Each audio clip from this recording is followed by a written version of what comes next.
pledge allegiance to the flag of the United States of America and to the republic for which it stands, one nation, under God, indivisible, with liberty and justice for all. We will call this meeting to order. This is Morgantown City Council regular meeting for Tuesday, March 3rd. It is 7 p.m. Deputy Clerk Locher, would you please call the roll? Joe Abou-Ghanem. Present. Jody Hollingshead. Here. Weeze Michael. Here. Jenny Celine. Here. Mark Downs. Here. Brian Butcher. Here. Danielle Trumbull. Here. Our first matter of business is approval of minutes, February 17th, 2026 special meeting minutes, February 17th, 2026 regular meeting minutes, February 24th, 2026 work session minutes, and February 24th, 2026 committee of the whole meeting minutes. Were there any additions or corrections? Seeing none, approved by consensus? Yes, great. We have one item of correspondence this evening, a presentation, introduction of Compass Point Planning, Wendy Moeller, to present update the city's sign regulations in the zoning code. Yes, Mayor, appreciate Ms. Moeller is stuck in traffic and is having some issues getting here, but if it is okay with the council, would still like Ricky to give a brief overview of some of the items going on related to that project, particularly process and some of the public feedback and the stakeholder engagement that we're looking to accomplish. Director Yeager. Yeah, good evening, Mayor and members of council. Wendy Moeller with Compass Point Planning. Apologize for not being here. She's stuck in traffic, and according to our last correspondence in the last hour, she's moved 3 miles. So she's still got quite a journey before she reaches Morgantown for our meetings tomorrow. But thank you for giving us an opportunity to address you this evening regarding the city's efforts to update Article 1369 of the city's Planning and Zoning Code regarding signage. Compass Point Planning is now under contract to finalize the project, which includes stakeholder engagement, proposed ordinance revisions, and presentations to Planning Commission and City Council. Wendy has worked with communities of various sizes and in different locations across the country, and we appreciate her perspective and expertise on this issue and willingness to help us modernize our sign code. For anyone interested in this topic, the city will be hosting an open house tomorrow evening at the Marilla Center from 6:30 to 8 p.m. While there will be no formal presentation, participants will have an opportunity to learn more about the project scope and provide comments on key topic areas such as temporary signs, murals, digital display boards, and other signage types in the residential and non-residential districts. The community will also have additional opportunities to participate in the planning process as draft ordinances come before both Planning Commission and City Council for review and approval. As I mentioned earlier, I had corresponded with Wendy earlier, and she wanted me to extend her apologies again, but we also wanted to get council's input if there were any major concerns, thoughts going forward as we move into this process that we could take into our meetings tomorrow and then as we forge ahead. Any input? I would like to see in the downtown, with the help of, and I understand there's some other meetings like with Main Street Organization, and that we reclaim the downtown sign program, that it be modern, but also reflective of the nice architecture and the feel of our downtown, so that we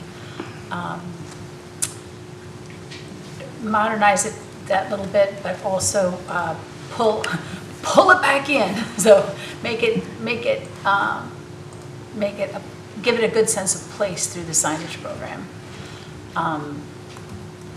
And I know that there have been people that have been working on it over the years, and at least some of them have said that they're going to show up at some of those meetings, some of the people that had worked on it in the past.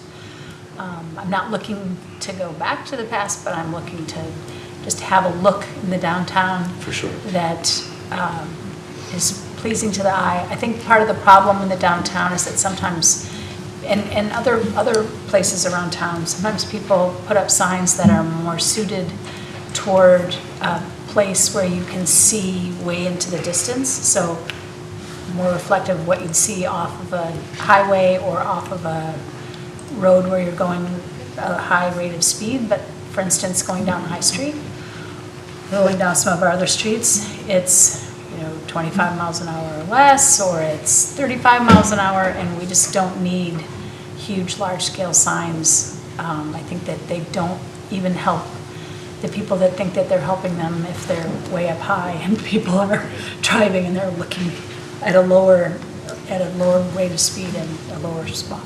So that's part of what I would be looking for. With temporary signage, same type of thing, that we don't need huge signs where a smaller sign will do. Thank you. Thanks. Absolutely, thank you.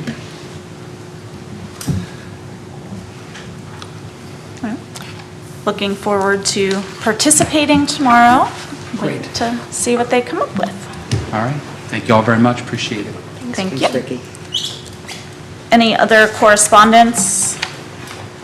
I will share that I received notice from the WVU Student Government Association that they had passed a Black History Month recognition, and they just recently sent that to me. So I will be happy to forward that along to you all to go along with our Black History Month proclamation. Seeing no other correspondence, we will move on to public hearings. One public hearing this evening, ordinance approving a gas line easement at 495 Falling Run Road. This public hearing is for this item and this item alone. If there's anyone wishing to speak on this item, now is your time. We will open that public hearing. Seeing none, we will close that public hearing. We will move into unfinished business, boards and commissions. I believe we have one appointment we wanted to make, or?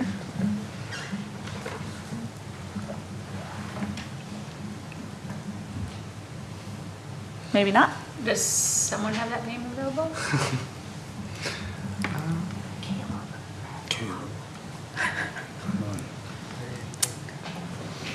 I move to appoint Caleb McClung to the Human Rights Commission. Second. All in favor? Yes? Yes. All right. You're a full-service chair. I'm like, I know the name, but I'm leading the meeting.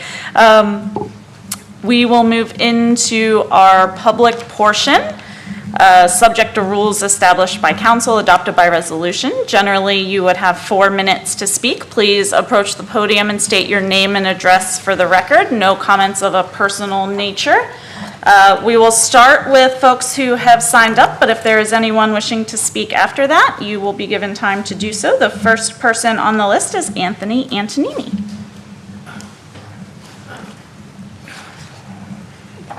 Thank you. As Mayor said, my name is Anthony Antonini, and Mr. and Mrs. Horton and myself live in the Morella section of the city. It's really a very highly visible part of the city. East Brockway is a thoroughfare for a lot of traffic with the pool and the park and Morella Center. We are here this evening because we are concerned about certain things that are in our neighborhood that are really eyesores. I have filed many complaints with code enforcement. I have talked with Mr. Canis, who is very professional and very nice to talk to. But these concerns that we have never get, it seems to me, never get any attention. For example, we have a structure on East Brockway that is a house that is condemned. And it has been that way for over a year now. The folks that live next to that has had to hire an exterminator because of the rat problem that is presented. We have situation on Beach Street where an old dilapidated large dump truck is parked behind a house that is a rental, but this dump truck is full of junkyard trash. I talked to Mr. Canis about this, and he pointed out to me that one of the problems is that the trash in the dump truck is not household trash and therefore does not attract rats. But this is just a real eyesore. We have a structure next to 500 East Brockway that has been vacant for years, that the back side of the property is not kept, that the critters underneath the house are really menacing. We have situations where, you know, folks are not dealing with garbage as per city ordinance, you know, and again, I filed complaints with code enforcement, but the situation still remains.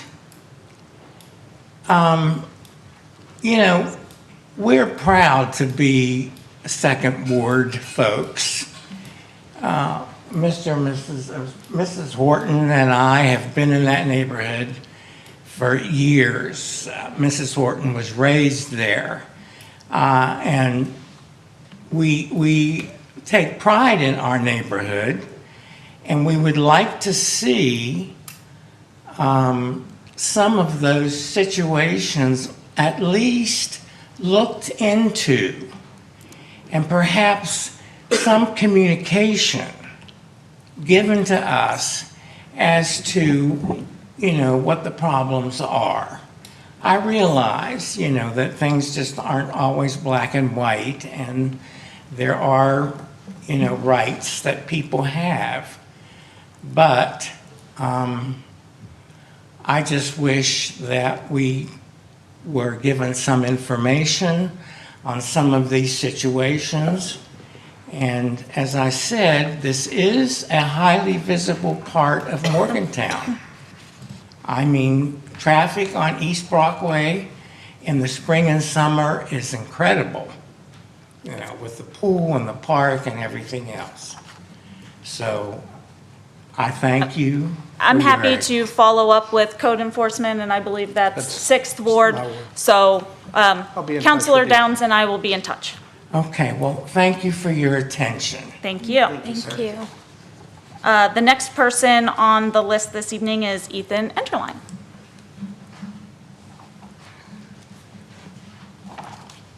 Good evening, City Council. Ethan Enterline, 5000 Station Street, Local Governance Liaison. I just wanted to invite you all out. We have finalized a date for our spring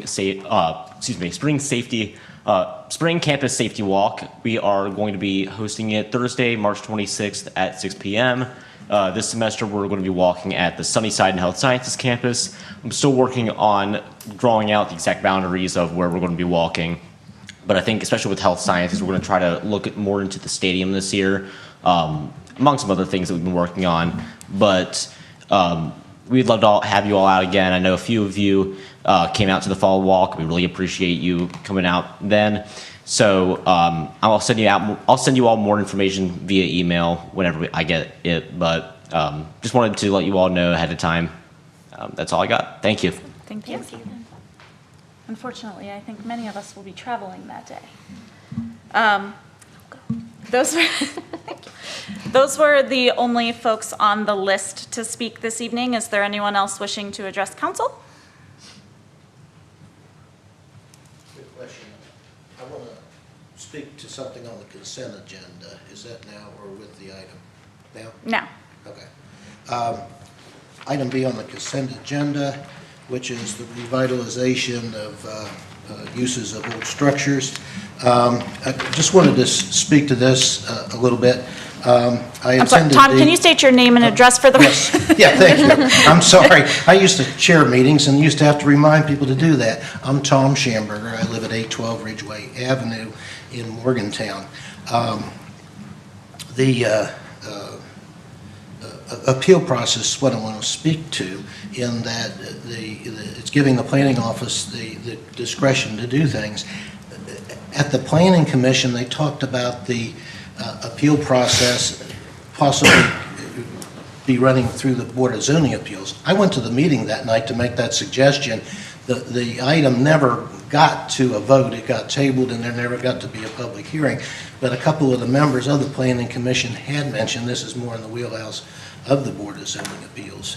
The BZA does handle other appeals of the planning office as part of their charge now. It doesn't happen very often. I've served 3 different times on the BZA, and it seems to me that instead of council hearing these appeals, it really does seem to make sense to me that this could be incorporated into the BZA. The BZA process is already there. If somebody doesn't like the BZA's decision, there's already a process where they can appeal it to the circuit court, and it gets council out of being both the legislator and the arbitrator of these things. It leaves that decision to a separate disinterested body who is, well, I wouldn't say disinterested, I could pick a better word, but somebody who is involved in making decisions on zoning issues. So I would put that out there for your consideration, to change the language to let the Board of Zoning Appeals handle the appeals. That gets you out of the appeal thing. And anybody thinking there might be political impropriety one way or another, it would put it over in the BZA. And having served on that, we're used to people being, mad at us all the time anyway. So it's just a normal course of business. So I would ask for you to put that in your consideration for item B on the consent agenda. Thank you for your time. Next time I'll try to remember my name. We know you, but the clerks are writing the minutes, so. Anyone else wishing to speak this evening? All right, seeing none, we will close the public portion. We have no special committee reports. We do have 3 items on the consent agenda this evening. I'll read through the items. If there's any item that a member of council would like to pull from the consent agenda, they may do so. Otherwise, we will vote on these items at once. Item A, consideration of approval of second reading of an ordinance approving a gas line easement at 495 Falling Run Road, Morgantown, West Virginia, 26505. First reading, February 17th, 2026. Consideration of approval of first reading of an ordinance amending Article 1373, nonconforming uses, to provide a process to revive abandoned nonconforming uses. Item C, consideration of approval of a resolution designating certain individuals authorized agents of the City of Morgantown for the purpose of transacting funds with banking and financial institutions. I'd like to see item B pulled off the consent agenda, please. Okay. So, Deputy Clerk Loffer, will you please call the rolls on item A and C together? Joe Abogano, Yes. Jody Hollingshead, Yes. Louise Michael, Yes. Jenny Celine, Yes. Mark Downs, Yes. Deputy Mayor Butcher, Yes. Mayor Trumbull. Yes, passes 7-0. We will now go on to new business. First, we will have consideration of approval of a first reading of an ordinance amending Article 1373, nonconforming uses, to provide a process to revive abandoned nonconforming uses. Thank you, Mayor. As has been discussed with council, this is an ordinance requested by council to address a process to return property to productive reuse by a faster method than some of the map amendments that you have seen. Under our state enabling legislation, City Council has the authority to allow extensions or expansions of non-conforming uses, but is not required to do so. So the basics of what this ordinance would do would be to provide a process to allow the revival of non-conforming uses that have been abandoned and are not entitled to continue under the state zoning law. The process in the current draft ordinance is for somebody with a property that previously had non-conforming use status that has been abandoned to apply to the city and have an administrative review performed by the Development Services Department with a public comment period and certain public notice requirements for Development Services staff to issue a recommended decision that then either the applicant or City Council can take up and have finally decided by City Council. But if neither does so, then the recommended decision would become the final decision. Certainly, council would have the option to to delegate that decision-making to the Board of Zoning Appeals rather than have it come before council. And I appreciate Mr. Schamberger's long service on our BZA in the past as well. It's true that the Board of Zoning Appeals does both have appeal procedures, and there is a statutory mechanism in state law under Chapter 8A, Article 9, providing for appeals of Board of Zoning Appeals decisions to the Circuit Court for review by certiorari, which means review on their record to find out if it was wrong under an established standard. With City Council potentially making the final decision, it's not necessarily specified in the Zoning Enabling Act what the review procedure would be, but presumably it would be the same as when council makes a decision on a proposed amendment to the zoning code, which would involve a civil suit in circuit court and a determination whether the decision had a rational basis, effectively. Would you like to? Pardon? Would you like to start? Sure. I think that it would be more in keeping of the rest of our set of codes in this area that we use the Board of Zoning Appeals as the, instead of City Council, to just insert the Board of Zoning Appeals in that place. And I think that it just, even though it's a citizen board, it almost professionalizes it, or it just fits it just fits in with the rest of how we do things in that area. So I would like to see that change, and I don't know if that's a minor amendment that we could put in tonight, or if that's something that would make this go one more meeting, but I would like to see that inserted in. And I can move to that effect, but I also would like my colleague to have a chance to speak. Yeah, I mean, I think I generally favor that as well, and I don't know why, upon review, that didn't dawn on me, but it didn't. But I tend to agree. I think that's more in line with the purpose and intent of that body, BZA, and their role and their charge. So, but I'd like to hear your perspective, Ryan. Yeah, I think this is a policy question for you all. Either one would be a perfectly fine method to do this. The question I would have about amending the ordinance, if you want to pursue the BZA route, so currently there's an application process, there's a suggested decision by the city staff, and then City Council has an option to look at that decision and say, we'd like to take that up. If you have the ultimate decision made by the Board of Zoning Appeals, I think you would want to decide whether City Council still has some role in looking at the staff recommendation, or whether the staff recommendation just can be challenged by the applicant to the Board of Zoning Appeals. I would think that it would be challenged by the applicant to the Board of Zoning Appeals because the applicant would be the one who would want to continue the use. I don't know if City Council is needed there.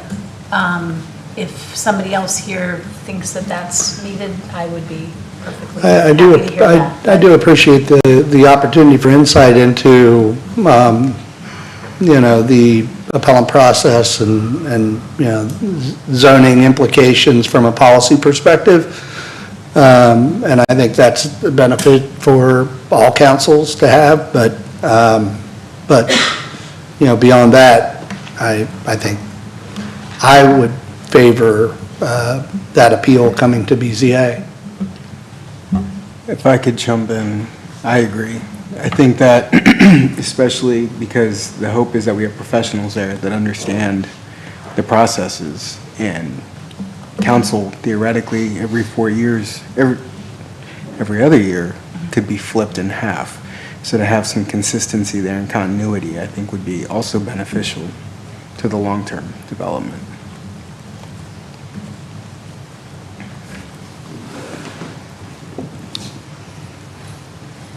Is that a minor adjustment we can make?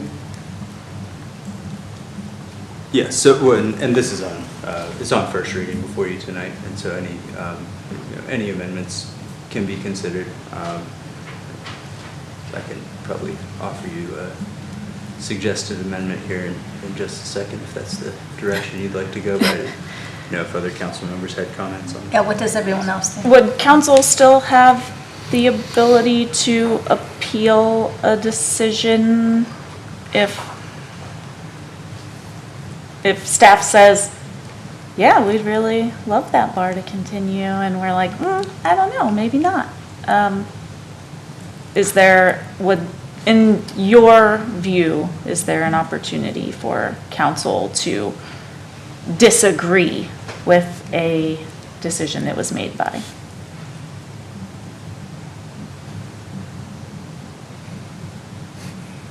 No? I would think I- the applicant would be the one who would have the most gain or lose and would want to. But why wouldn't we route those to BZA as well? I mean, I appreciate one of the points that Tom made was taking this out of kind of the political realm, and I appreciate that. So I think, we could just as well have the BZA review those decisions and either object or not. And if I'm hearing this correctly, we wouldn't have an opinion unless the applicant appealed it. So even if the applicant applied and we didn't agree with their decision, we wouldn't have the say unless the applicant appealed the decision. Is that right? But As it stands right now, council or the applicant could appeal staff decision on permitting the continuation of use.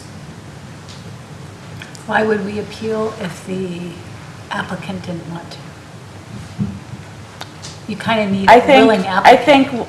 I think we get to a situation where an applicant submits a request and staff says, yeah, sure, continue that use, and maybe it's something that it's an we objection. wouldn't want to continue.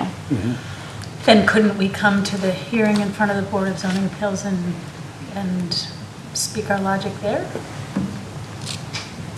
Yes, but the Board of Zoning Appeals would, or council, either or, as of now, it would be council that has the opportunity to object, but would we feel comfortable giving BZA the opportunity to object?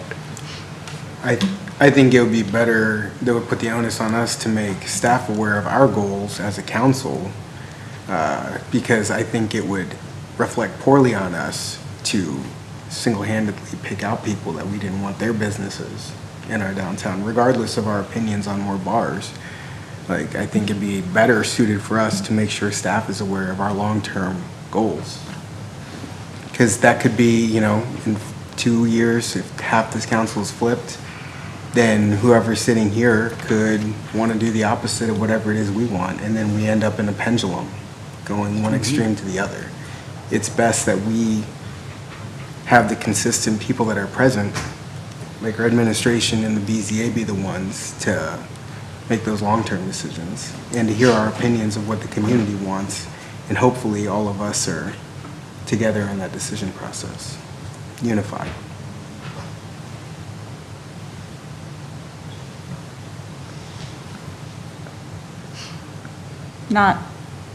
I don't have an issue with it being heard by the BZA, but we have turned over like 2 or 3 BZA people this year alone. I don't think it's any more consistent than council. But It has been, though, different times.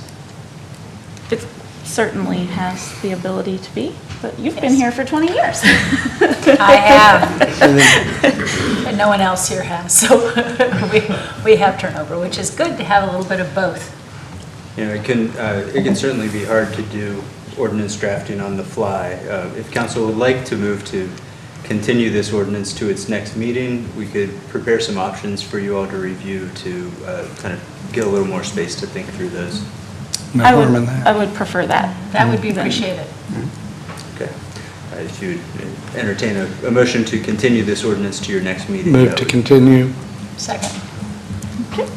Any further discussion? Deputy Clerk Laughlin? Call the roll? Oh, my apologies. Joe Vagano, Yes, in the continuation. Jody Hollingshead, Yes. Louise Michael, Yes. Jenny Celine, Yes. Mark Downs, Yes. Deputy Mayor Butcher, Yes. Mayor Trimble. Yes. Passes 7-0. Our next item of new business, consideration of approval of first reading of an ordinance adopting the annual budget for the general fund and coal severance fund of the city of Morgantown for the fiscal year 2026-2027. Thank you, Mayor. Director Ferguson will be joining us at the podium for the next 3 items, which are related to the budget, to give an overview of where we are in that process. Tonight, you do have a first reading of an ordinance related to the general fund and the coal severance fund, as well as a resolution for our capital escrow fund and our capital improvement plan. Looking forward to the next meeting, you will hear a second reading as well as a resolution on our other funds as well. So just to outline, these processes are part of our normal budget adoption, and we have timelines that we have to meet in order to report to the state appropriately. Certainly, we presented the budget at the last committee of the whole meeting, but we'll provide a brief overview of each item tonight and then to take any questions as we move forward. Thank you, Council. John Ferguson, Finance Director, and I have the privilege of the best part of the night, which is the presenting the City of Morgantown's proposed general fund and coal severance budgets for the fiscal years 2006 through 2007. Now, I would first like to express my sincere appreciation for council with all their hard work, their effort, and significant time that was invested over the past couple of months during this entire process.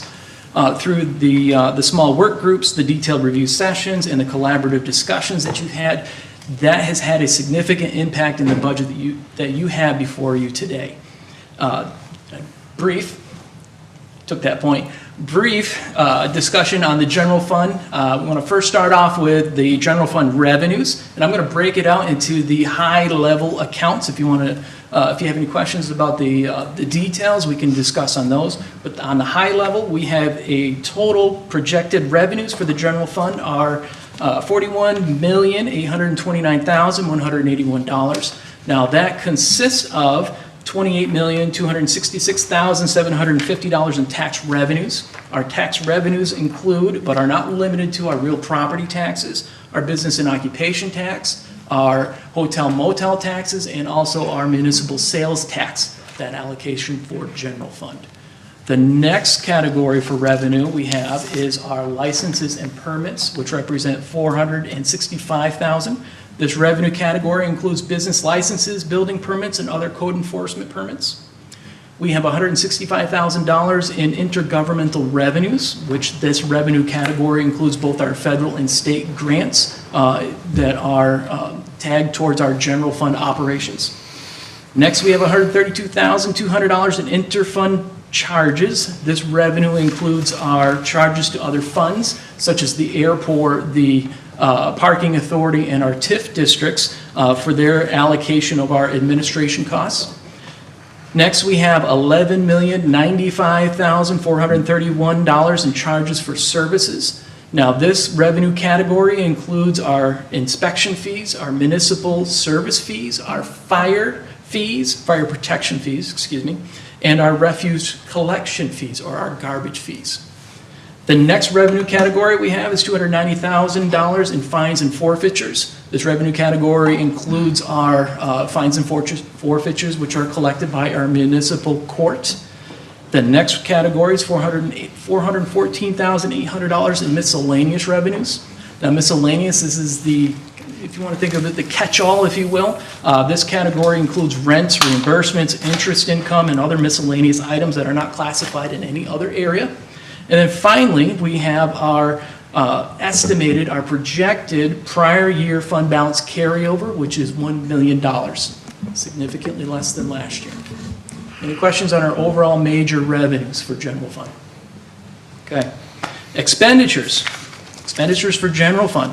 Now, I'm going to go through them quickly by department and or category. If you have any questions, just ask me. First, we have the mayor, which is $21,337. We have city council at $76,030. We have city manager at $985,860. We have finance, which is $1,036,327. We have the city clerk at $251,238. We have the municipal court at $241,627. City attorney at $481,500. Human resources at $600,207. Our contributions, which are $600,207. We have code enforcement at $1,120,645. We have planning and zoning at $671,988. We have elections at $42,050. We have information technology, which is $888,287. City Hall, which is $1,504,233. We have our transfers of $1,504,233. Whoa, I'm sorry. Transfers, $7,424,250. I read the wrong line. We have our communications at $345,332. We have our budgeted general fund contingency at $250,000. I just want to slow down just for a second here. That represents 0.6% of our overall budget. So when you hear about our municipal cap, when people start talking about that, where we're limited to 10% of our overall budget, we are at 0.6% of our overall budget. I just wanted to stress that. Next, we have our police department of $10,214,062. We have our fire department of $8,280,744. We have animal control at $40,180. We have our streets department at $3,502,861. We have our equipment maintenance department at $887,223. We have our garbage department, which is $2,035,256. And then finally, we have our urban landscape department, which represents $258,665. With all the departments combined, we have total general fund expenditures of $41,829,181, which is a balanced budget. Our revenues are balanced against our total expenditures. Any questions on that? Okay, I'm trying to move fast, be brief. Next, we step into our proposed fiscal year 27 coal severance fund.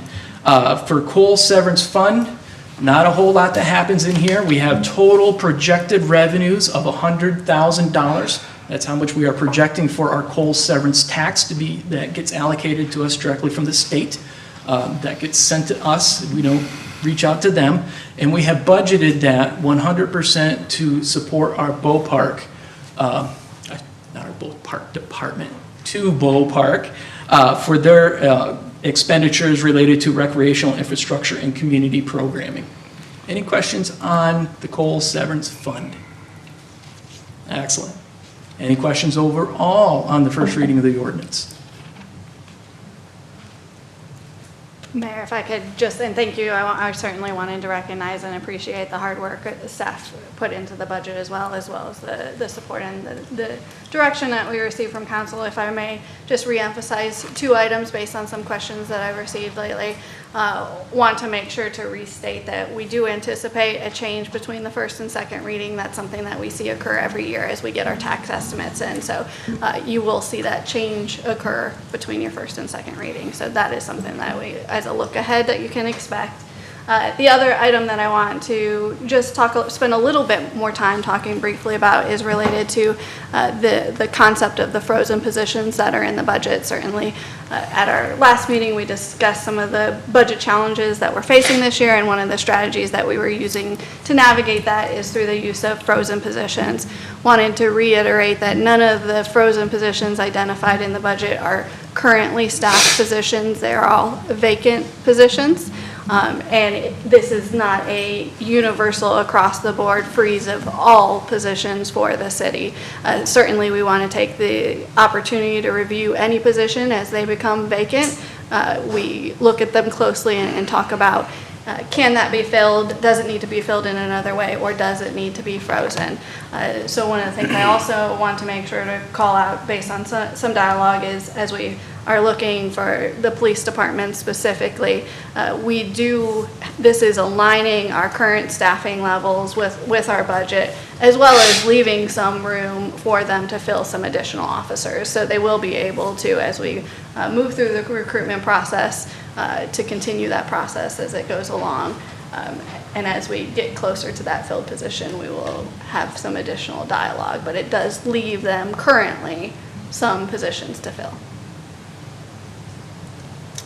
Questions for Director Ferguson or Manager Miller? Thank you. Thank you. Is there a motion on general fund and coal severance fund? Move to approve. Thank you. Second. Thank you. Discussion? Deputy Clerk Lofton. Joe Abogano. Yes? Jody Hollingshead. Yes. Louise Weismichael. Yes. Jenny Celine. Yes. Mark Downs. Yes. Deputy Mayor Butcher. Yes. Mayor Trumbull. Yes, passes 7-0. Move on to consideration of approval of a resolution approving the 2026-2027 budget for the City of Morgantown's Capital Escrow Fund. Director Ferguson. Thank you, Mayor. Appreciate the opportunity to present for you the Capital Escrow Fund budget for the fiscal year 2026-2027. Now, the purpose of our Capital Escrow Fund serves as a central financial mechanism for planning and delivering on the major capital projects of the city.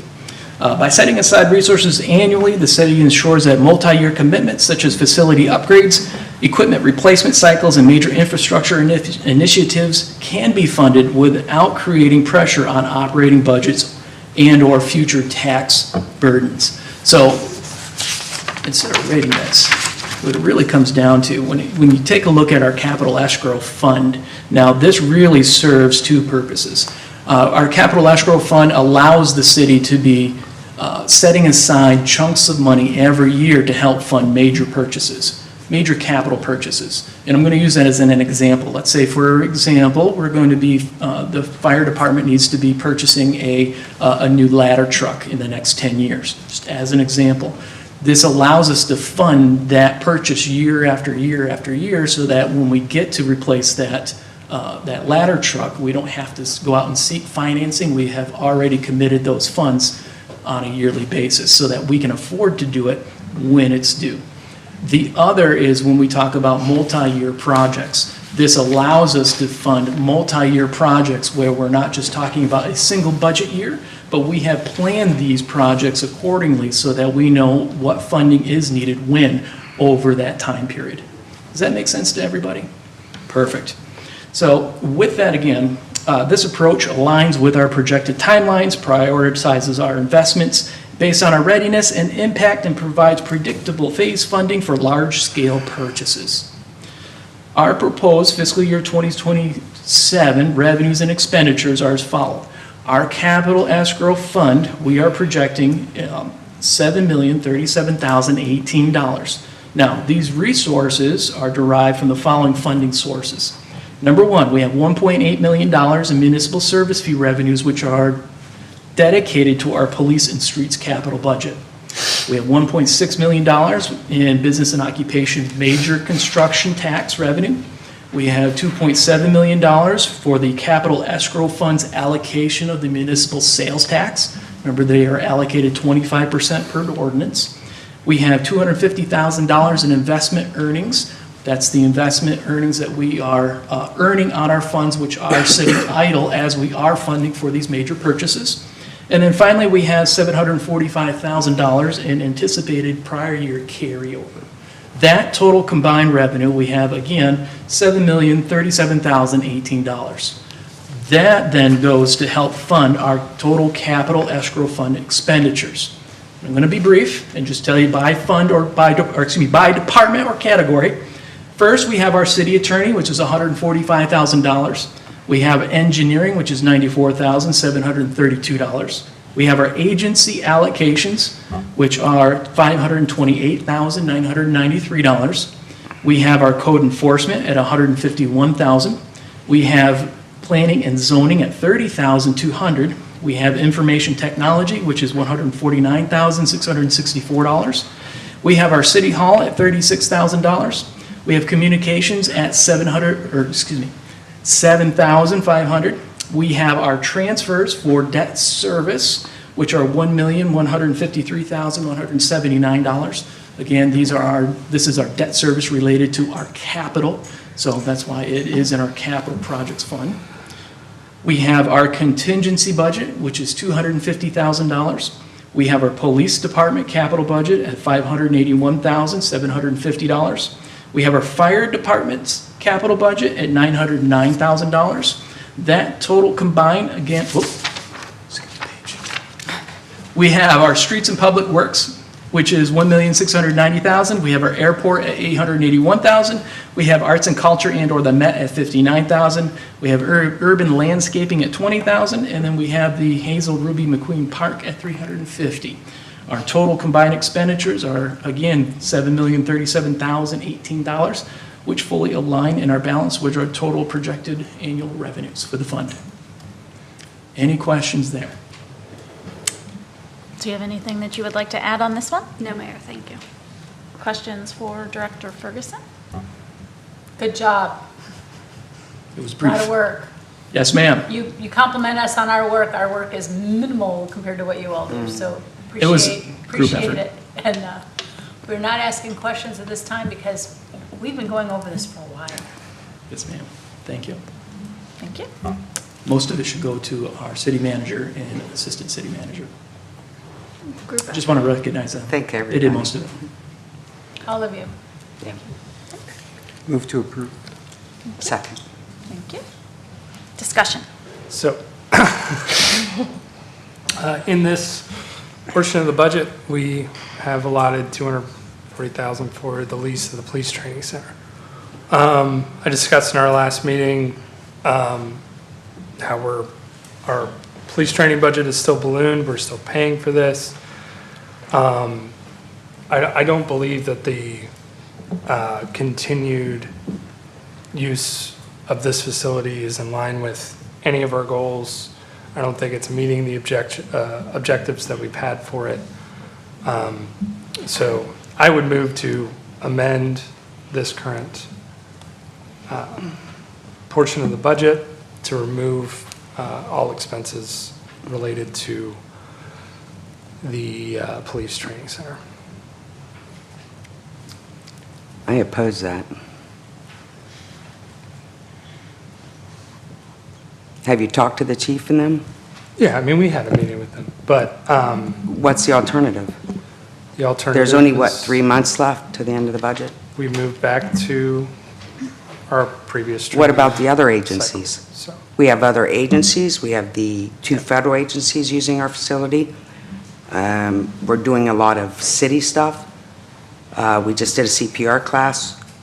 I believe we have other Understand. things going on. With our budget constraints the way that they are now, and the fact that we're not approving COLA raises for our employees, we have hiring freezes in departments, I find it unconscionable that we would spend this money on this facility. Well, Brian, safety is expensive, I guess. I We don't have to think look that at this the is meeting the safety. goals of safety. so Well, training's important. I wouldn't, that's why I made the motion. so. But point of order, is just, I think the 240,000 that you're referring to is in the capital improvement plan, not the capital escrow It's in fund. capital escrow, correct? The 240,000 is in both places? Oh, okay, my So mistake. the capital improvement plan, if I may, Right. is a Subsection. project Yeah, gotcha, outline for how gotcha. it rolls up. I But yes, gotcha. ultimately, it would be. Okay, fair enough, my bad. Yeah, and from my perspective, I'd like to see us time-bound this decision, this review. We endeavored, started down a path for due diligence, and I'd like to see that due diligence continue. I'd like to know what the alternatives are that we have to weigh in terms of, certainly our police need to be trained.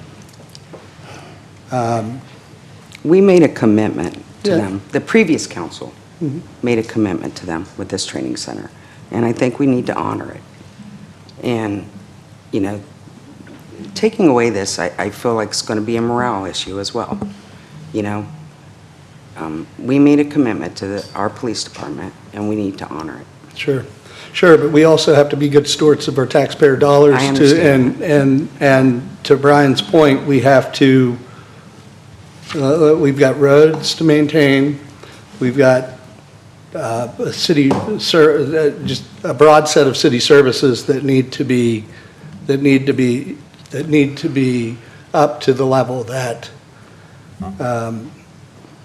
we expect, that our citizens deserve. And I personally, right now, don't feel like that these are good, this money is being spent in the best way. I don't feel like I reserve the right to have my mind changed, but I don't feel like this has a good return on investment. I feel like there are other ways that our police can be trained. I feel like there are other ways that we can invest in our police department that would give us a better return and a boost of morale. So I'd like to ask the city manager to commit to a timeline to complete due diligence and report back to council. Let's continue the discussion. I mean, we've got 4 months until the beginning of the fiscal year, right? I'd like to see this stay in place at this time because, and not be taken out of the budget because we do not have an alternative plan. We do not have, we have not spoken to, we have spoken to the police chief about how it's being used now and how it might, the use might be increased, but we have not talked about alternatives. We have not spoken to the other agencies that are using the facility. We have not spoken to the person we hold a lease with. It just seems that this is not the moment to pull something like this. This is the moment to do our due diligence, see what else might come of. Right now, they were talking about all the different ways that it could have an increase potentially in use. So I understand that. seems just premature and odd to, When we approved this, yeah. what we were told was that we would see a return on investment, and that the facility would pay for itself. And that was the promise that we were given at the time. And it hasn't, obviously. So we've given it a lot of due diligence because it's been in effect for years. I voted against it at the time, the funding that we have in place for it is in place, and I would like to see it not continue. I think it's, foolhardy for us to keep, I think we often do this on this council, is that we keep investing in things because it's what we've always done, and what we've done for years, and I think it's just foolish for us to, in the face of this budget, in this particular budget that we are seeing right now, I don't feel comfortable with all the other constraints that we have saying, yeah, we'll keep, paying $250,000 and more for a facility that we have ample evidence that has not met the performance metrics that we were told it would meet when it was passed, when the ordinance was passed. I understand that other people might feel differently, give it some time, whatever, but my personal feeling is obviously different than that, so. I want to add, unfortunately, I would love to see this pulled. However, I don't think now is the time. I would also ask for a timestamp, as Councilor Downs did. However, my timestamp would be with the ask that we begin a plan to pull out, to take this out of the budget and provide an alternative for training. My timestamp is not to give the training center a chance to fulfill its promises to us. I'm not interested in that. They have not. They are not. And I'm no longer interested in funding that. I would like to begin the conversation about a plan for alternative. How do we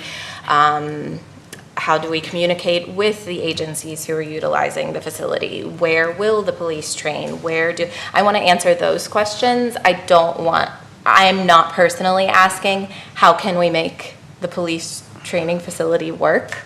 I'm asking, what do we need to do in order to not be spending $240,000 on the police training facility? I agree, it's wild that we're spending this amount of money on this facility that I understand we made a commitment to, but they made a commitment to us as well, and they're not fulfilling it.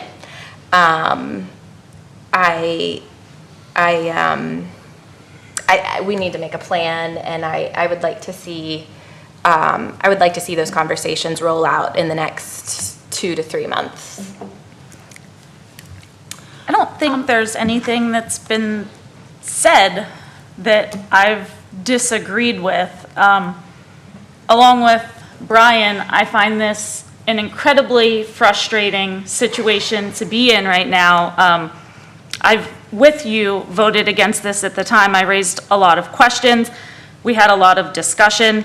I did not see how the promises that were made to us at the time were ever going to be fulfilled. And here we are, more than 3 years into it, and the numbers that we were recently quoted, and we say we're talking about 240,000.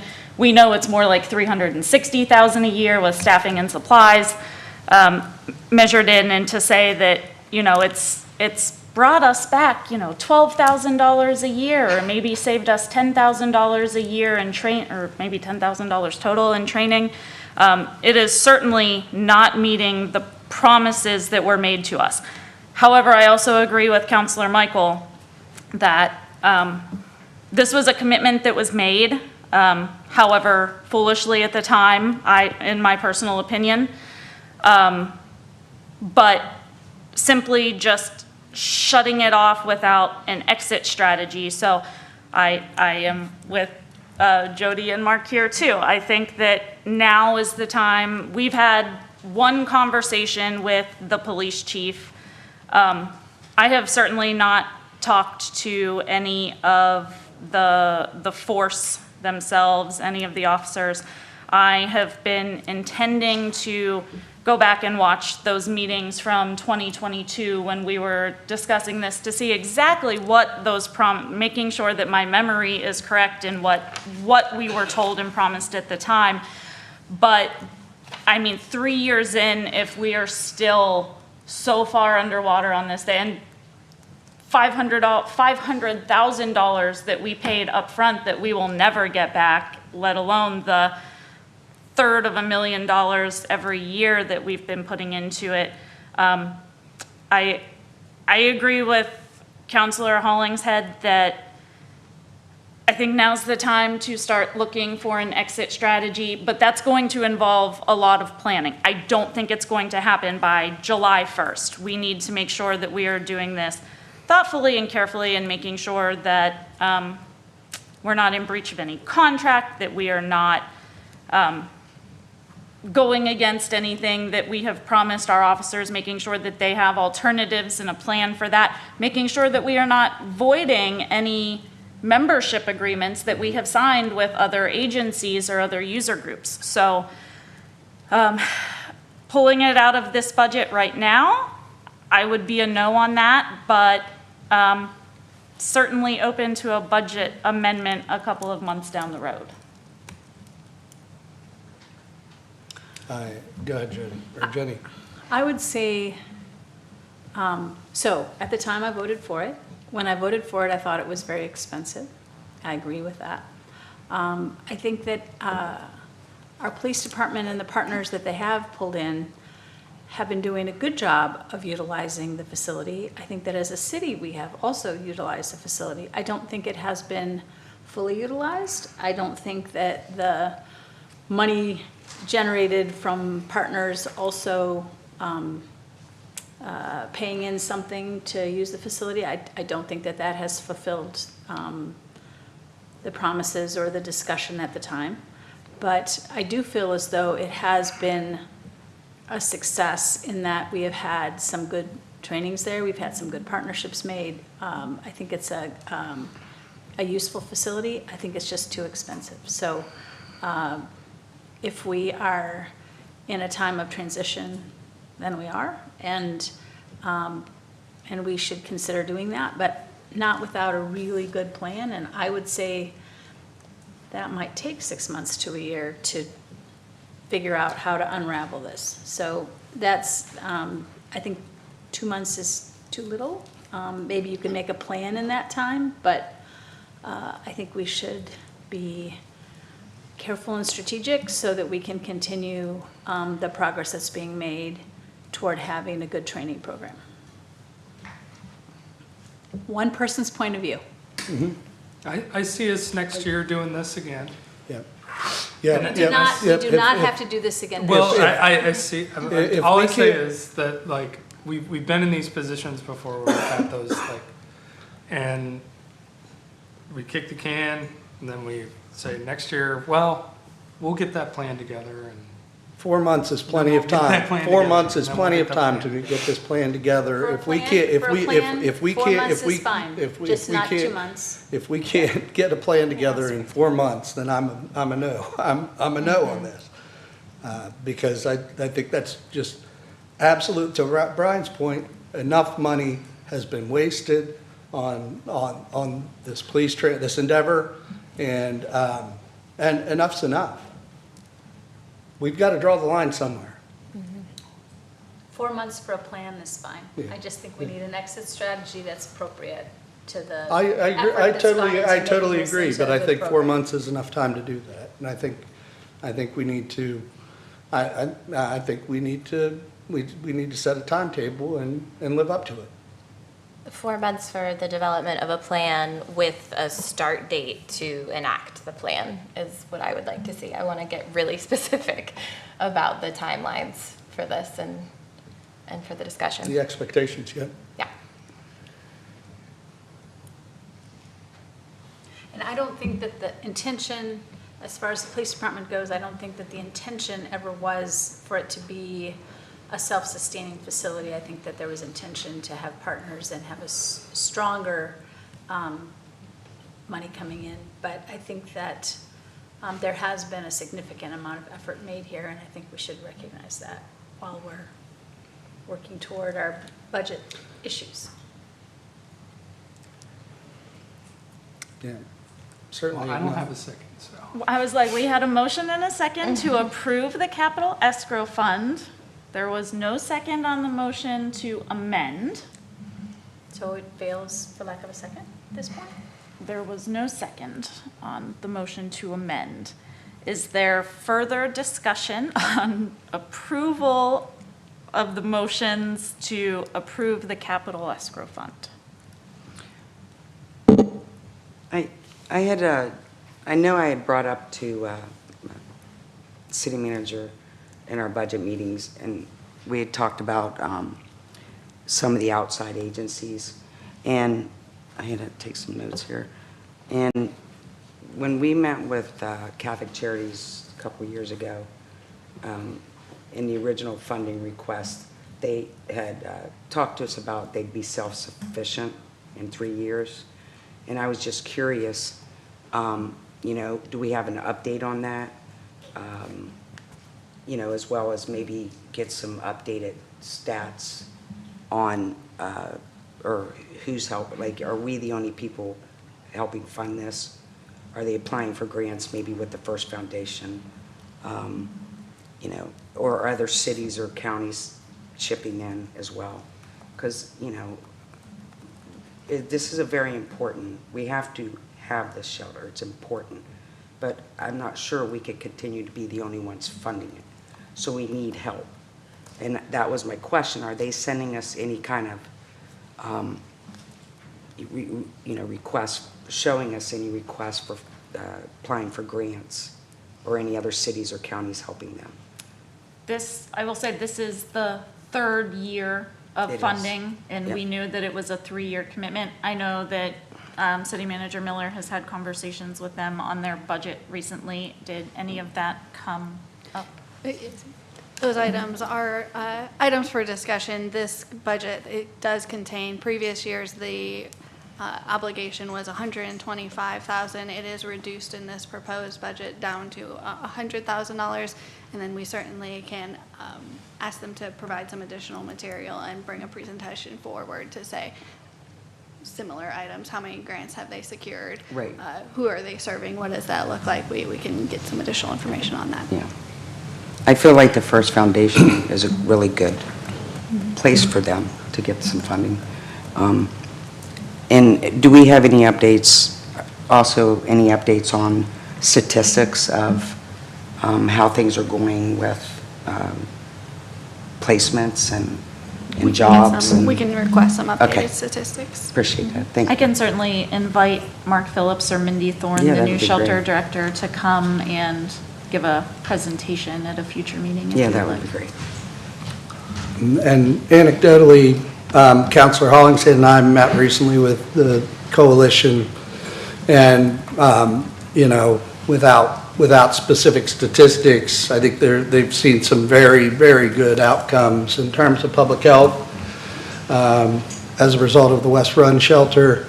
To your point on funding, I have ideas absolutely about pursuing other funding. I think your suggestion of the First Foundation is a great one. Met with Commissioner Arnett recently, and I know the coalition at least has applied for additional county funding. And we certainly talked about broadening that lens and looking more regionally towards funding partners, funding partners. So I think your commentary is spot on there, Weeze. Yeah, I just, you know, I was wondering if any other, because I know other people stay here, from other cities bring in people that need shelter, which is, you know, good, to shelter people, but are they contributing anything to helping us? And I don't feel like they are. Yeah. And that's why I wanted to know the percentage of where are people coming from, and et cetera. Yeah, and to that point, I mean, the coalition to end homelessness, their curriculum of care that they operate Continuum, thank you. There's a lot of care, jargon in that business. that they operate as balance of state, so it is a regional continuum of care that we reside in. So to that end, we should be working kind of regionally. Well, and recently, a lot of the federal funding, the grants that have been available had been geared more towards permanent supportive housing, things like that, like the housing vouchers thing. But the new guidance that's coming out is it's moving back towards emergency shelter. Is that's correct? That was what I was going to bring Yeah. up, Weeze, is that, I don't know what their HUD funding status is, but that's a good question to ask them. That should be where the lion's share of their funding should come from, but given the way HUD's been restructured, it's like hard to know. But as Danielle said, they cut a lot of the permanent supportive housing funding and reallocated it more towards temporary shelter, which these kind of shelters, but they also cut $33 billion from their budget in general. Yeah. So the funding's probably limited. So like places like those smaller foundations, like the West Virginia First Foundation, stuff like that is where they should be looking for funding. Obviously, we can't apply for grants for them, but yeah, it would be good to know what they need in terms of commitments going forward. As they enter this year of what they told us would be our upfront commitment. Exactly. It would be good to hear from them what they've been doing to try to get additional monies and things. I think we should also keep in mind kind of the benchmark that in general, especially with the emergency shelter, we have pretty much matched in the past. We have a history of matching county dollars, or rather it's often been the county has agreed to match our dollars. So we might allocate more money at the beginning than the county might allocate, but then the county has often reallocated more money to split the cost. And I think if we operated a little bit more on that basis, we might be able to encourage a little bit more money out of the county to where it's a little bit more appropriate for our area to share the load. So but that will take some work back and forth to see that done. Thank you. Further discussion on capital escrow fund. Deputy Clerk Walsh? Joel Bogano, Yes. Jody Hollingshead, Yes. Louise Michael, Yes. Jenny Celine, Yes. Mark Downs, Yes. Deputy Mayor Butcher, No. Mayor Trumbull. Yes, passes 6-1. Next item, consideration of approval of a resolution approving the 2027 to 2031 capital improvement plan. Director Ferguson, you're still here. Yes, ma'am. Thank you. Thank you, Mayor, City Council. I have the privilege of presenting to you the City of Morgantown's 5-year capital improvement plan. This plan reflects a balanced and forward-looking strategy to invest in the city's infrastructure, facilities, and essential public services. It's designed to support the growing community, maintain fiscal responsibility, and position Morgantown for long-term success. Now, the purpose of the capital escrow fund in the 5-year plan is so that the cities work together as the city's financial framework for planning, financing, and executing our major capital projects. Now, again, I'm just reiterating the purpose of this and also our capital escrow fund is, number one, is that we are escrowing funds for major projects, and then we are also escrowing funds for our planned multi-year projects. So not only are those major capital projects where we are funding small chunks year after year, but also it's for our funding and planning of our multi-year capital projects.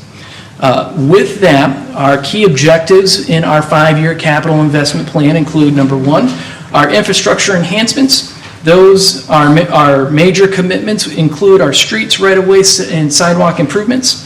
It includes our ongoing upgrades to the city garage, our significant renovations to the city hall, the design and construction phases for Chestnut Street streetscapes and other corridor improvements. It also includes our economic development, which include our investments in the Morgantown Municipal Airport, not only our equipment, but also facility improvements and also our large runway extension project. It includes the demolition of unsafe and blighted structures, and it also includes other streetscape and place marking initiatives to enhance commercial districts. And finally, we have our community services. Those expenditures are investments, which include our fire station number 1 replacement and fire apparatus replacement cycles. It includes our police department's fleet equipment and training center. It includes the Bow Parks pavilion improvements, and it also includes other parks, arts, and public space improvements across our entire community. Overall, these investments strengthen our safety, accessibility, and the quality of life for our residents. Now, when it comes to our financial overview, our total planned capital investments over a 5-year period are $58.5 million. This reflects a significant and sustainable commitment to public infrastructure and community services. Our funding and sources include the general fund contributions, which is the capital portion of our municipal service fees. Other revenues such as the municipal sales and use tax, this would be the capital escrow funds allocation, 25% allocation of the overall municipal sales and use tax.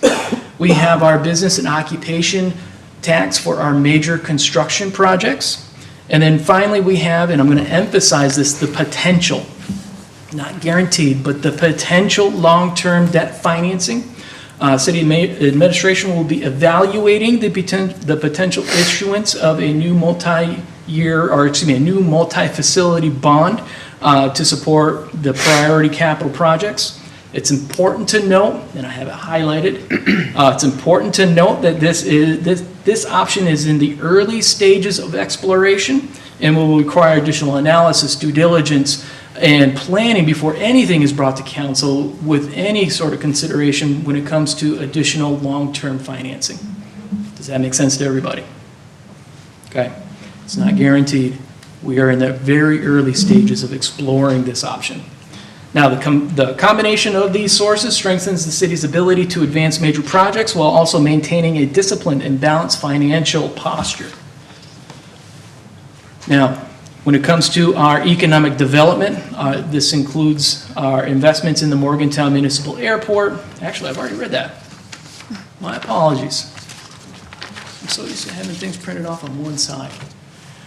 In conclusion, our 5-year capital investment plan takes a phased and strategic approach that aligns with project readiness, community impact, and our revenue availability. It provides a clear financial blueprint to guide infrastructure investments while supporting the city's long-term fiscal sustainability. Any questions I can answer? So Mayor, if I may summarize, and thank you, John, the prior item that you all just considered and heard and adopted is the resolution that outlines the next upcoming years, the revenues and the expenses. This plan here provides a future outlook as well, and so it dives a little bit deeper into what projects made up each of those department expenses, as well as says what's coming next for the next couple of years, and so that is what's before you to consider tonight. Certainly, we bring this plan to you each year, and it is a working document, and there's no necessarily, we use this as a guidance for us, but the commitment really is for the first year in the funding, and you may see changes as we get to year 2 and year 3 each year. We revisit this plan as well. Questions for Director Ferguson or Manager Miller? Me. I would just once again state my objection to the police training center being in this portion of the budget as well, but we've already litigated that. So. Is there a motion? Move to approve. Second. Thank you. Discussion? Deputy Clerk? Joe Abuganam, Yes? Jody Hollingshead, Yes. Louise Michael, Yes. Jenny Celine, Yes. Mark Downs, Yes. Deputy Mayor Butcher, No. Mayor Trumbull. Yes, passes 6-1. Next item, consideration of approval of a first reading of an ordinance creating the East End Village TIF District. And I'll need to excuse myself due to ongoing litigation. Will you be excusing yourself for Yeah, I would items say- D and E? Yeah. All right, we will gather you for item F.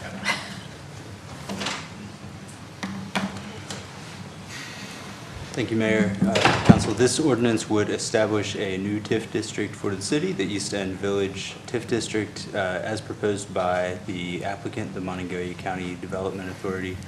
This proposal was previously before a public hearing before council on November 4th, after which City Council submitted its application to the West Virginia Department of Economic Development to create the district.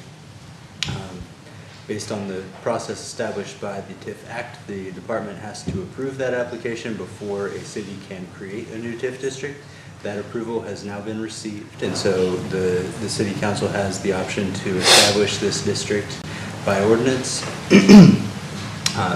As previously discussed, the district footprint centers on about 9.5 acres of property that the Development Authority has assembled.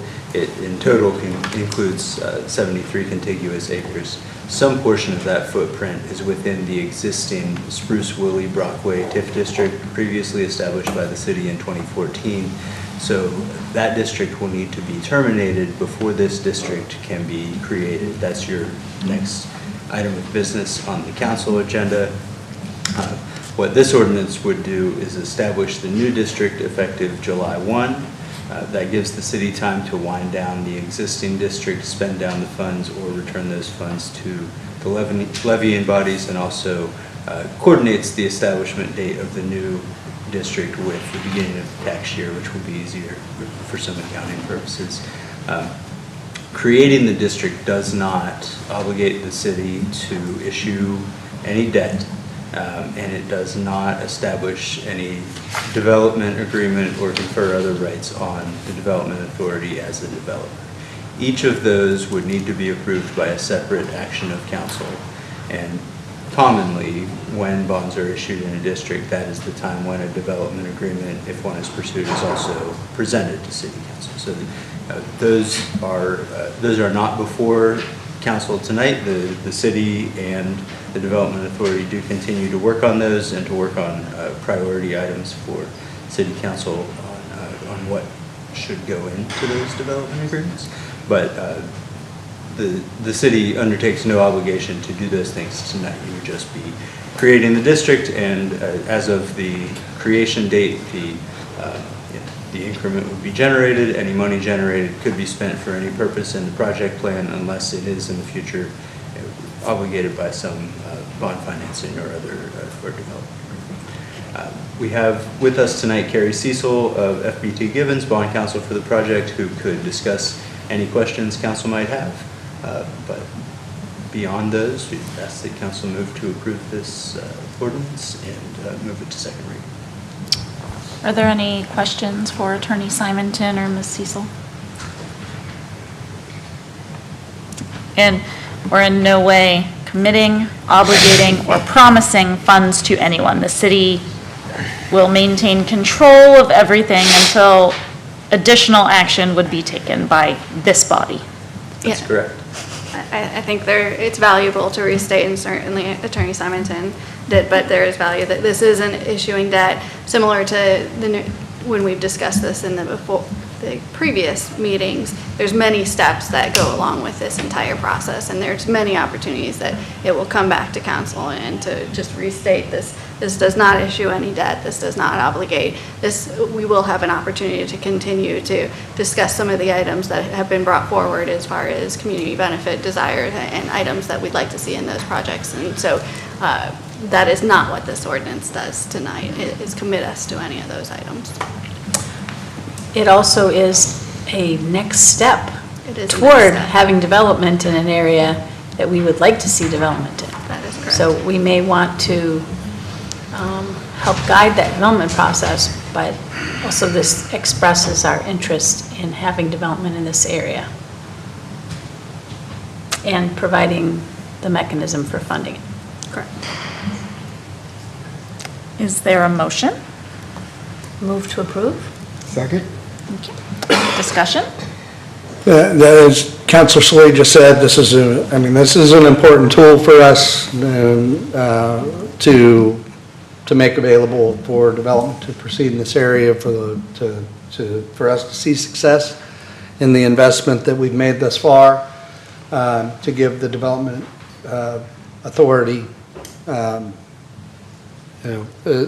confidence to display to prospective investors that we are behind this. So I'm happy to see it move forward. What I would ask is that we formally undertake the business of codifying a community benefit agreement, that we work with the neighborhoods and the neighborhood specifically up in Woodburn to collect their input. And I think they certainly, the Development Authority's done a good job of outreach, but this is a long drawn-out process, and I think it's important to stay engaged, and the community benefit agreement is an important tool in accountability and making sure that we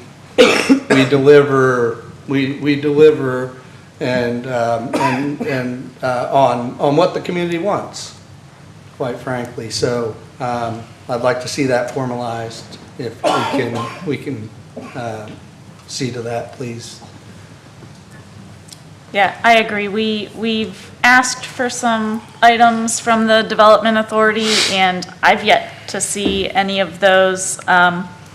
In my mind, this is a real leap of faith, and I'm not sure someone's going to catch me, but here we are.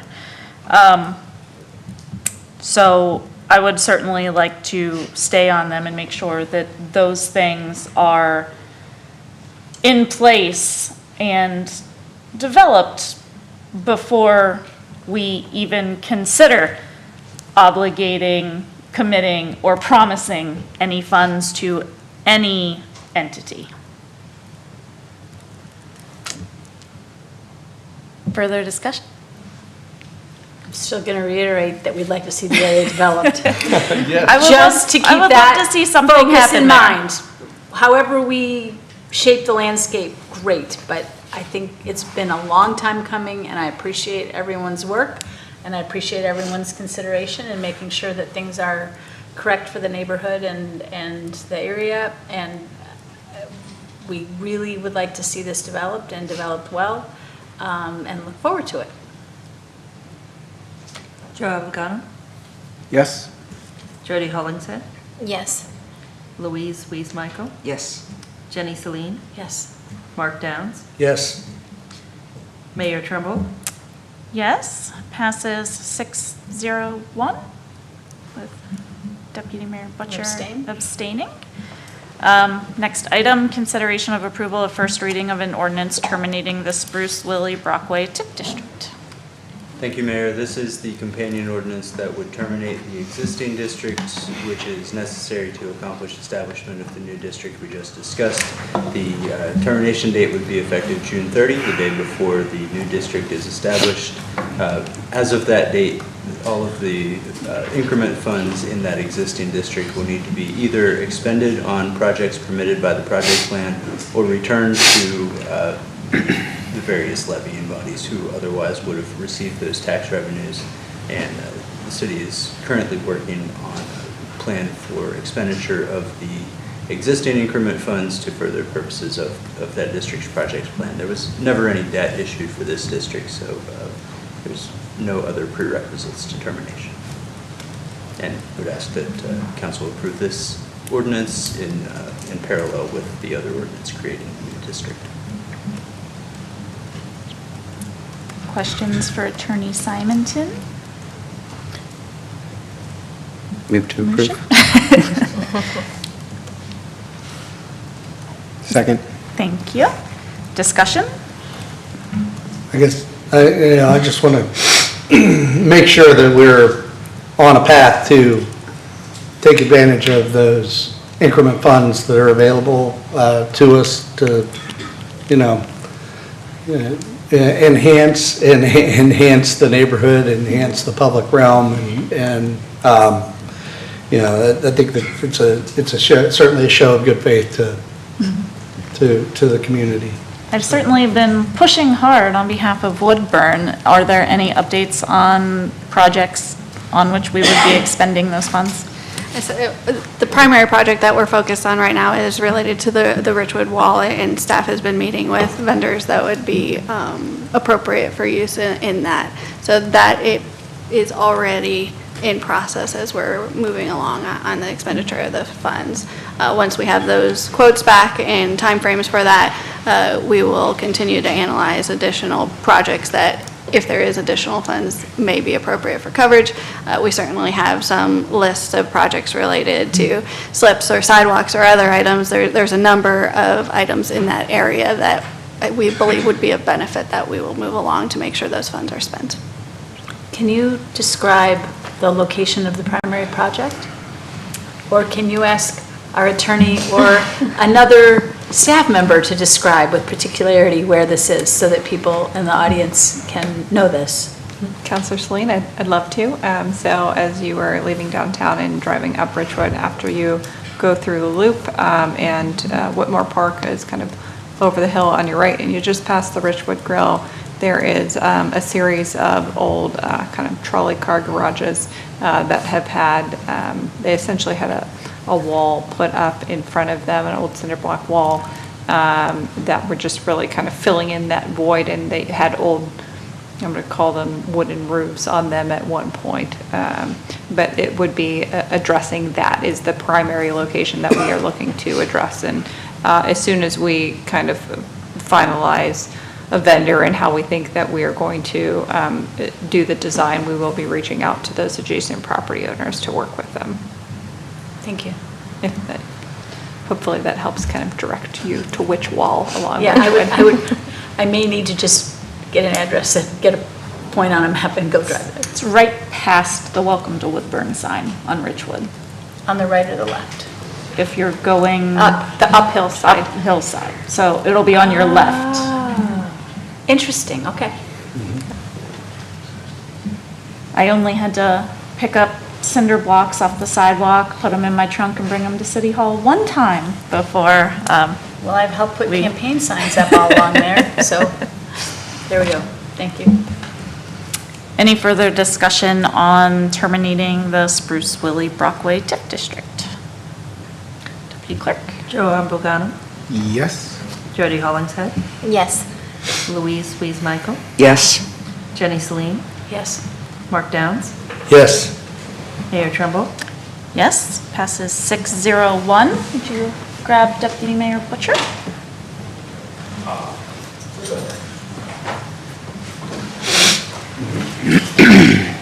We will move into the last item, consideration of approval of a first reading of an ordinance providing for transfer of certain real estate adjacent to Greenback Road to West Virginia Department of Transportation Division of Highways. Thank you, Mayor. This ordinance would authorize the sale of city property to the West Virginia Department of Transportation Division of Highways. As described, these properties being acquired are a portion of a larger parcel that comprises parts of White Park and parts of the city garage property, and they're being acquired by DOH for the Greenback Road Improvement Project, mainly to widen the roadway. This will take a substantial portion of the open area of the city garage property, currently used for storing millings and other items. It will take only unimproved portions of White Park, so no significant impacts to recreational amenities at the park are anticipated. The city has accepted, or will accept, if council approves, the fair value estimate provided by the DOH with an increase provided to account for inflation since the time the offer was made. The city worked with the holder of a security interest on the property that was issued in connection with the city's 2022 multiple facilities bonds to get that security interest released so we can make this transfer to DOH. It's a road improvement project by DOH. They have been willing to negotiate with us to acquire the property by grant of the city, but if the property is not acquired voluntarily, they would institute eminent domain proceedings to acquire that as well. So recommend that council approve the ordinance tonight, but I'm happy to answer any questions as well. Questions for Attorney Simonton? Is there a motion? Move to approve. Second. Discussion. I think we probably all have our own personal feelings about the project, but as Attorney Simonton said, we either agree or they're going to take it. They're going to get this property one way or the other. When you look at the amount of money that they are paying, and you look at our needs in that area,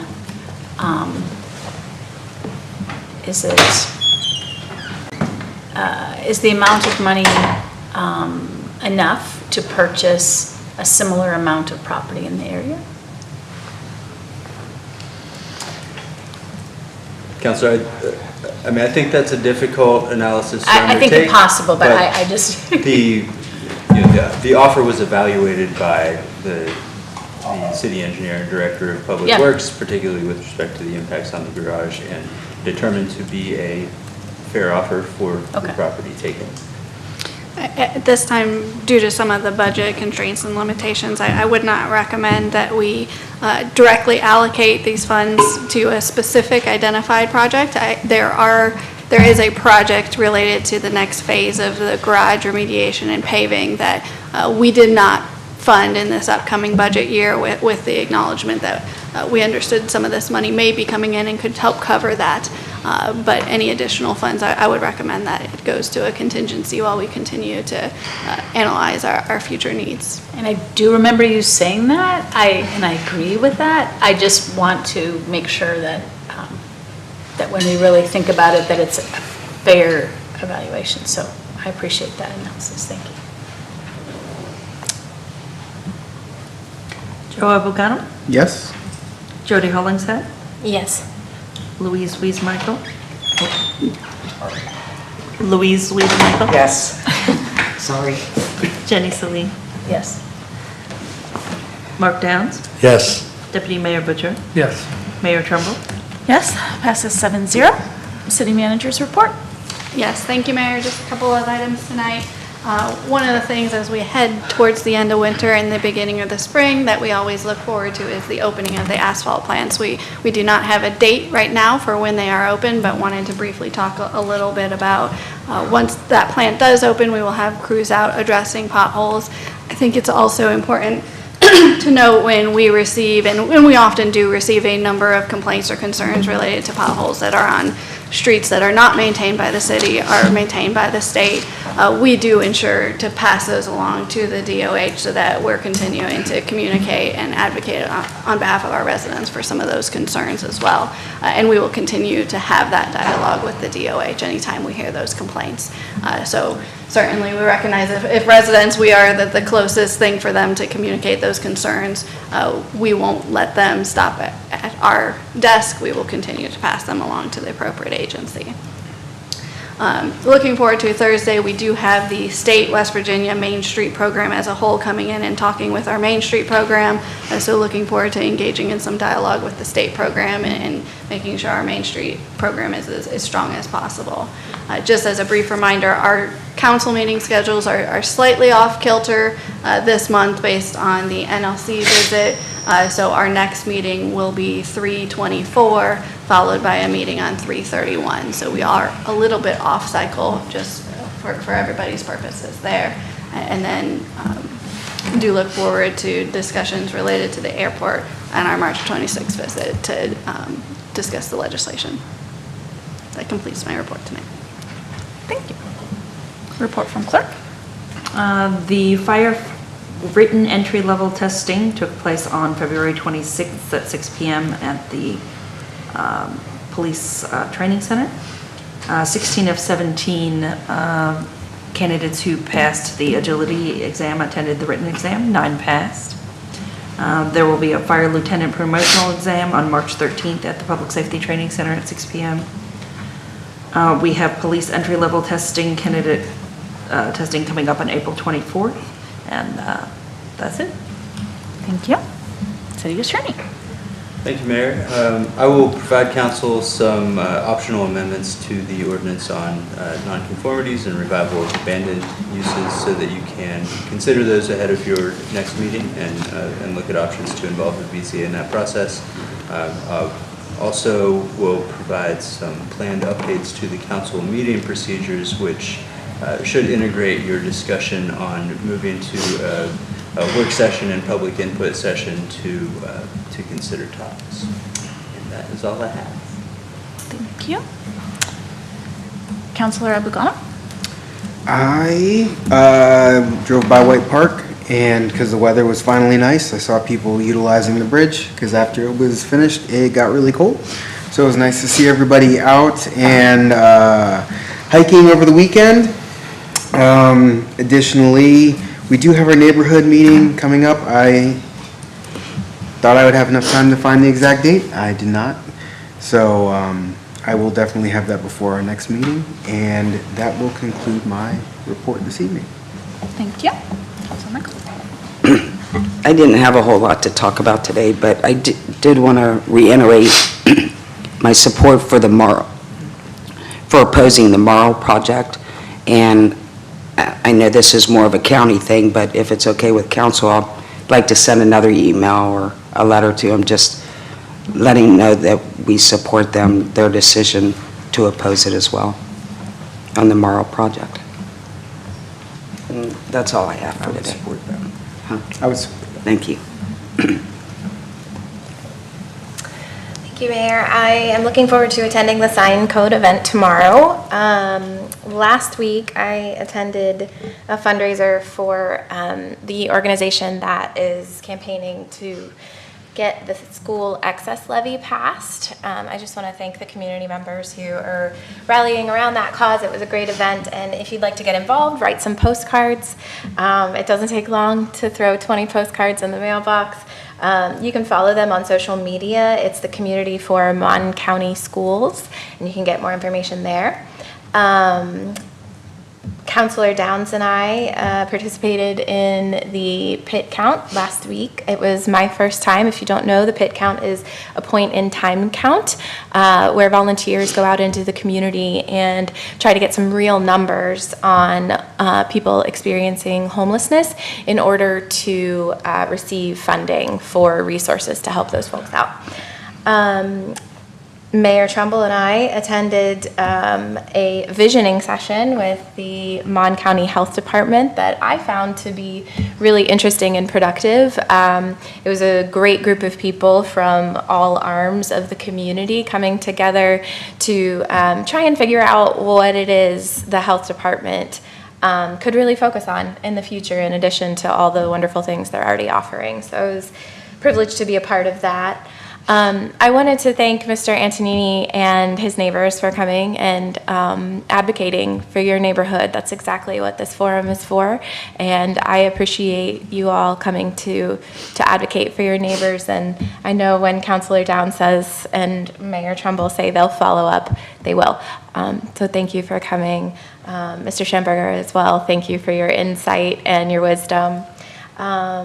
I am headed down to Charleston on Friday to speak at the Capitol for Reproductive Rights Resistance Day. It's a privilege that I got asked to do that as a council member, and I'm actually just really looking forward to speaking out for that. And then one fun thing, this Saturday at 123 Pleasant Street is the International Women's Day concert. It's going to be all female performers up on the stage that night, which is a wonderful thing to see. So if you are looking for something to do this weekend, there it is, 8 p.m. Saturday. Thank you. Tonight I'm going to channel Councilor Barry Wendell, who used to be on our city council, and You're going to say, "It's late, I'm leaving"? no, I'm not going to say that. I could say that. He every so often would have a little chat about the federal government. And usually, I like to stay away from that because it's difficult and we don't have any control over it. But I would just like to say, as one person in the city of Morgantown, that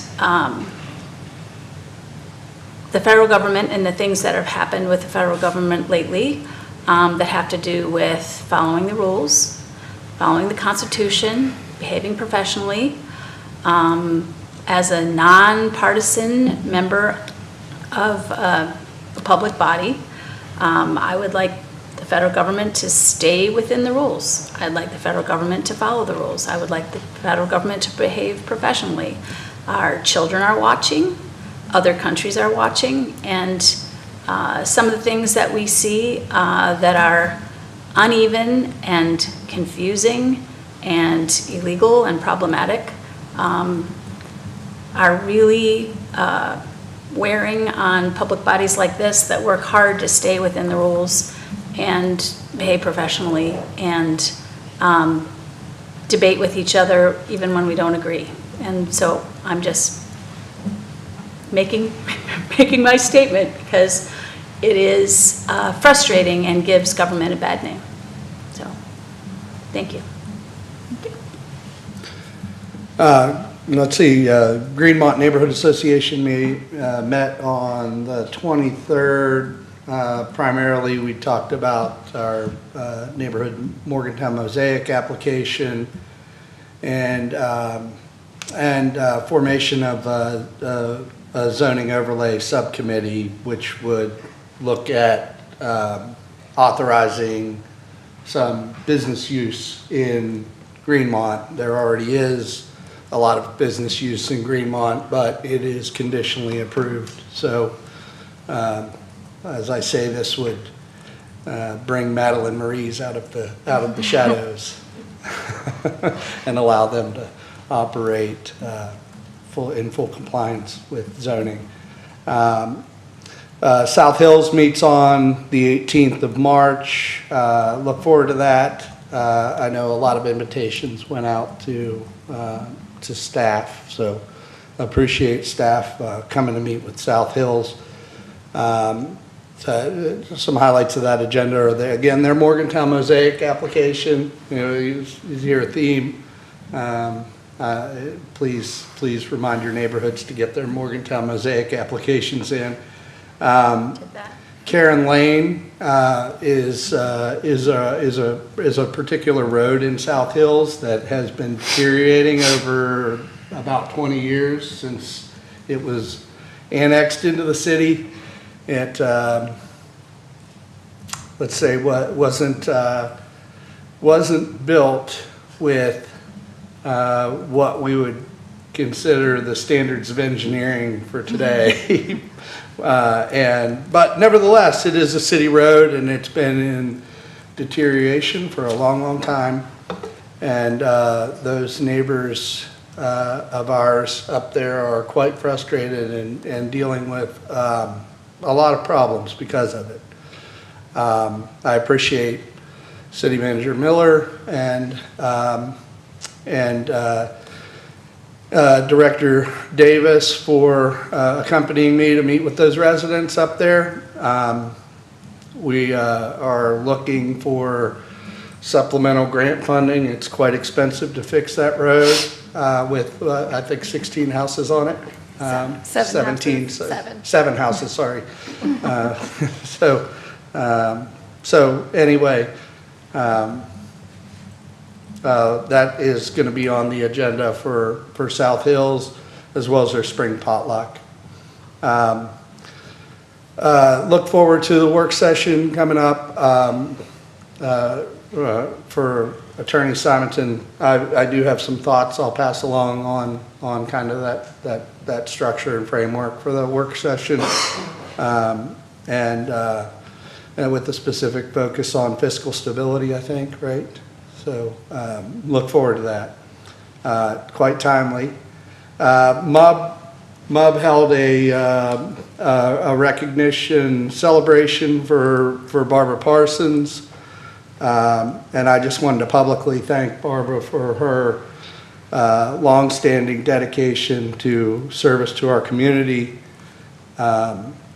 She, I think, served for 17 years and in two different terms with the Morgantown Utility Board.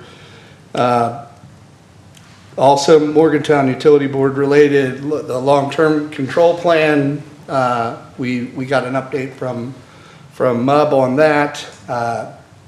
Passed along those comments, MUB responded. That dialogue is continuing. And just for the community, the long-term control plan is a MUB document where we are federally required, because we have a combined sewage overflow system, to regulate and manage the amount of bacteria that gets into our water system from sewage overflow. And our infrastructure is about 100 years old. So we have some tough decisions coming up. The Morgantown Parking Authority meets on the 11th. I wanted to welcome back Director McKenzie. He had been out on an extended medical leave of absence. And then finally, I wanted to make a statement on the budget. It's certainly been a tough budget year, but I want to acknowledge that I do think great things are happening in Morgantown. We're on a great trajectory.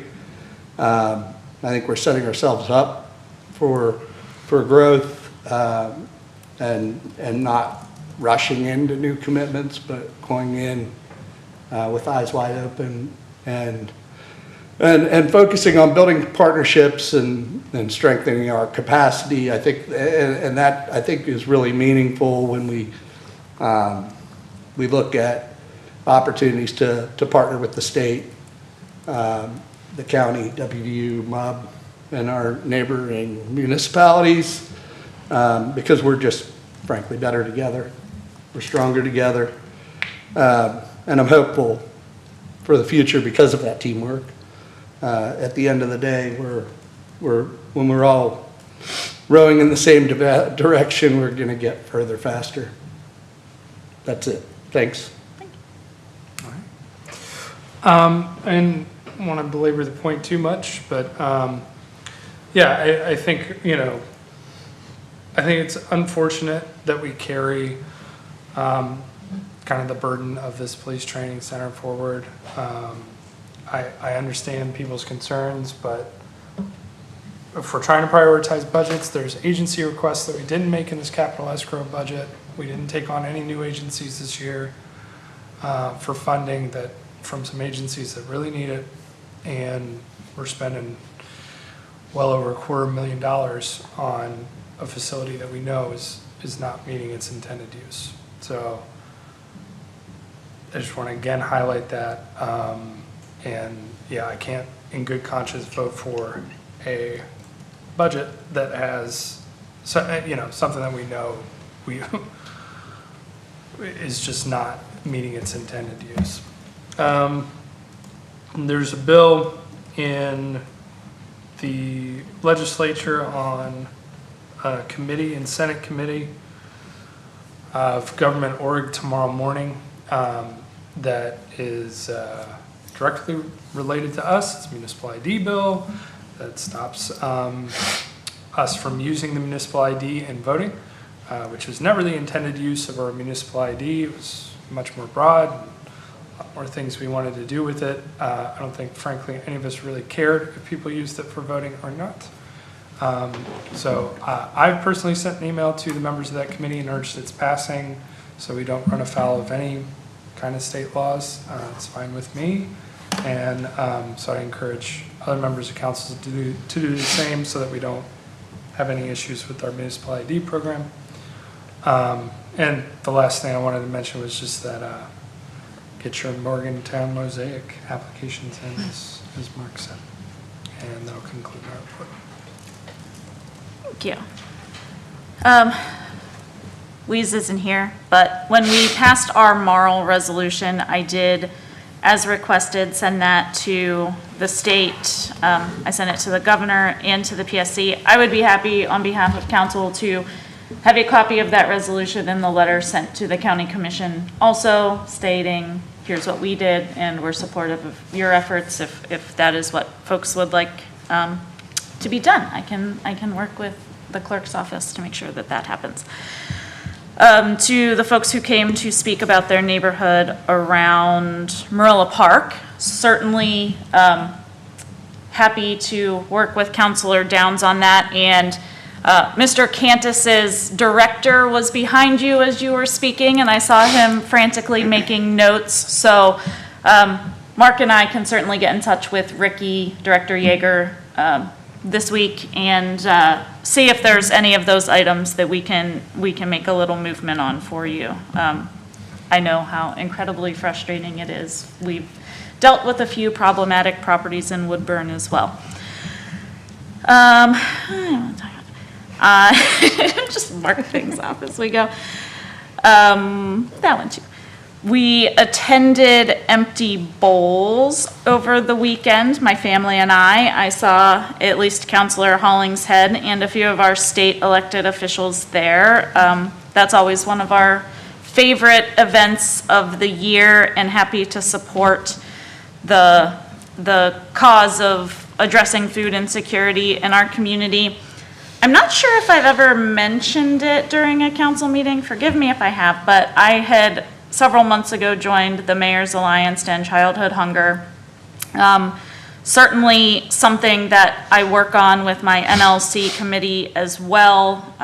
Early childhood nutrition is one of the charges of that committee, but they have encouraged us. I will be going with our communications department to Eastwood Elementary tomorrow. It is National School Breakfast Week, so Deputy Clerk Lawfer has helped prepare a proclamation that will be in our packet next time.